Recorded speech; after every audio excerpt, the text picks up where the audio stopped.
السلام عليكم. والنبي يا اخويا عايزه دكارين بط وخمس فرخات وكيلو كبد وقوانص عشان رز بالخلط. عندك ديك رومي بكام الكيلو؟ حلو حلو، هات اتنين، يا اما هات واحد كبير كده. اخبار البانيه ايه عندك؟ ماشي هات 2 كيلو. خلاص كفايه كده، ابعت لي بقى الحاجه على ما اكلم الجزار واوصيه على اللحمه. بتعملي ايه ولا ايه؟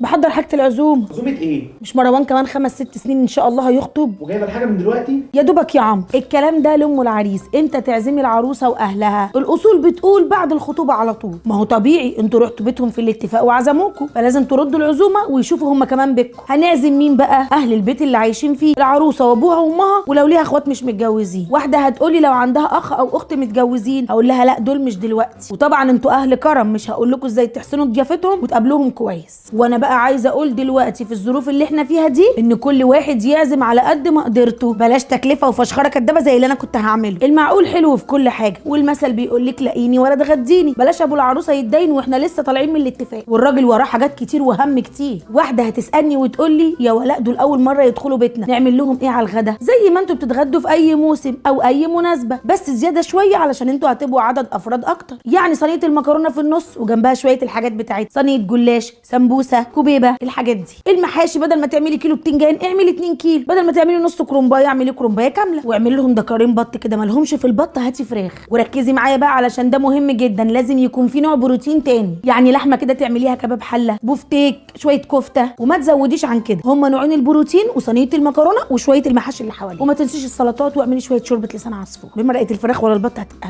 عسل. وبعد الاكل اللي عايز سخن اعملي له، واللي عايز ساقع صبي له. يبقى في شويه حلويات وطبق فاكهه. وخدي بالك ايدك ما تفرطش قوي في الكميات علشان الاكل ما يباتش عندك. اعملي على قد الموجودين وزياده شويه، وما تقعديش تقولي اصل عيب وبتاع. لو زودتي زياده عن اللزوم انت اللي هتلبسي الاكل ده وهتقعدوا تاكلوه الاسبوع كله. ولازم قبلها بيوم تجهزي حاجتك وترتبي يومك هيمشي ازاي، وتجيبي ورقه وقلم زي دول كده وتطلعي كل الحاجات اللي عندك وكل الحاجات اللي انت محتاجه تشتريها. وطلعي بقى طقم الصيني اللي في النيش عشان خاطر هي دي المناسبه اللي كلنا مستنيين نطلعه فيه. ويا ستي مش هيجرى له حاجه، ايه اغسليه ونشفيه وشيليه تاني. ايه المناسبات بقى التانيه اللي نعزمهم فيها؟ رمضان داخل علينا اهو، لازم عزومه في رمضان، واي عيد ميلاد عندكم او سبوع هتعزموهم برضو. وربنا يكتر من اجازاتنا، واحنا اجازاتنا بتخلص. وخدوا بالكم في العزومات في شويه اصول كده لازم نعملها علشان الناس ما تزعلش مننا. اوعي تتكلي على ابنك ان هو اللي يعزمهم بس، لان هو مسطول ممكن يقول لعروسته وينسى يقول لحماه وحماه. لازم انت تكلمي ام العروسه تعزميها، وجوزك يكلم ابو العروسه يعزم. كبير البيت هو اللي بيعزمهم، ولو باباها او مامتها متوفيين هنعزم اخوها الكبير. ولو في عندكم انتوا حد متوفي الكبير بتاعكم اللي يعزمهم. وطبعا كل اللي انتوا عملتوه ده هيترد. الفيديو الجاي بقى هقول لكم تاخدوا ايه معاكم وانتوا رايحين وتتصرفوا هناك ازاي.